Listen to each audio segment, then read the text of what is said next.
ओम नमो नारायण साधको।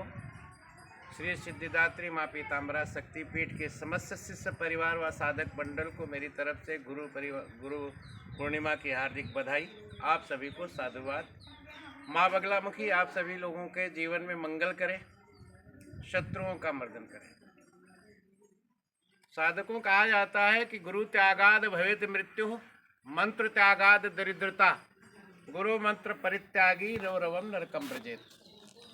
अस्तु गुरु के त्याग से, गुरु त्यागाद भवेत मृत्यु, जो गुरु का त्याग कर देता है उसके घर में अकाल मृत्यु हो जाती है या मृत्यु हो जाती है। मंत्र त्यागाद दरिद्रता, जो गुरु के द्वारा धारण किए हुए श्रवण किए हुए मंत्रों को जो कर्ण दीक्षा में प्राप्त करता है, अगर उसका जाप नहीं करता है तो दरिद्रता आ जाती है। और गुरु मंत्र परित्यागी रौरवम नरकम ब्रजेत, गुरु का और गुरु के द्वारा दिए हुए मंत्र का भी जो परित्याग कर देता है उसे रौरव नरक की प्राप्ति होती है। गुरु क्या है? गु शब्द अस्तवंधकारोस्ति है, रु शब्दस्त निरोधका, अंधकार निरोधत्वाद गुरु रीति विधीयते। गु का शाब्दिक अर्थ अंधकार होता है, रु का अर्थ प्रकाश होता है। गुरु एक वृद्ध शब्द है और रु एक शुद्ध शब्द है। जैसे वृद्ध शब्द के साथ एक शुद्ध शब्द को जोड़ दिया जाए तो उसका भावार्थ बदल जाता है, ऐसे कुमार्गामी भी अगर सत्संगति को पाले तो उसका जीवन हमेशा के लिए उज्जवल हो जाता है, उसकी जीवन की दशा और दिशा बदल जाती है। सत्संग की महिमा का वर्णन हम क्या करेंगे, गुरु की महिमा क्या करेंगे? शास्त्रों में विदित है, शाक्य ग्रंथों के अनुसार, शास्त्रों के प्रमाण अनुसार राम जी को, मर्यादा पुरुषोत्तम श्री रामचंद्र जी को भी गुरु की आवश्यकता हुई, योगेश्वर कृष्ण को भी गुरु की आवश्यकता हुई, रामकृष्ण परमहंस महाराज ने हमारे पुरीनामा ही संप्रदाय के तोतापुरी महाराज को भी काली के साधना में गुरु बनाना ही पड़ा। कस्तु कि गुरु के बिना जीवन अधूरा है। अब गुरु की प्राप्ति, जिससे आप थोड़ा बहुत ज्ञान प्राप्त कर लें, कुछ भी सीख लें, वो गुरु होता है। लेकिन सदगुरु तो सिर्फ एक होता है। सा का मतलब संस्कार, दा का मतलब दीपक, जो आपके जीवन के संस्कारों का दीपक जला करके प्रकाश रूपी परमात्मा का दर्शन करा दे, उसे सदगुरु कहते हैं। गुरु वो महान सत्ता है कि जिसपे गुरु की कृपा हो जाए। शास्त्रों में जैसे कहा गया, काल व्याल ग्रासाय त्रैत्राप विनाशनम गुरु कृपा वाप्तनोति, गुरु की कृपा मिल जाए तो तीनों प्रकार के ताप भी नष्ट हो जाते हैं, चाहे तंत्र हो, मंत्र हो या फिर षड्यंत्र हो।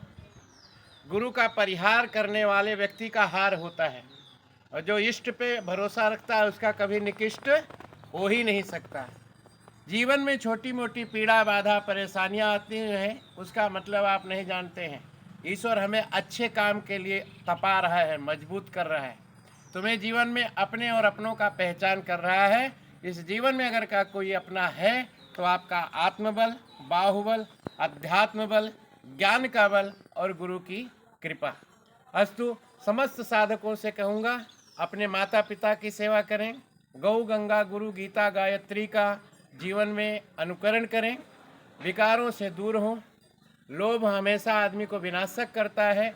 ऐसा कहा गया है कि अगर मनुष्य के जीवन में कुबुद्धि, लोभ और आसक्ति तीनों एक साथ आ जाए तो उसका विनाश सर्वत्र सुनिश्चित होता है।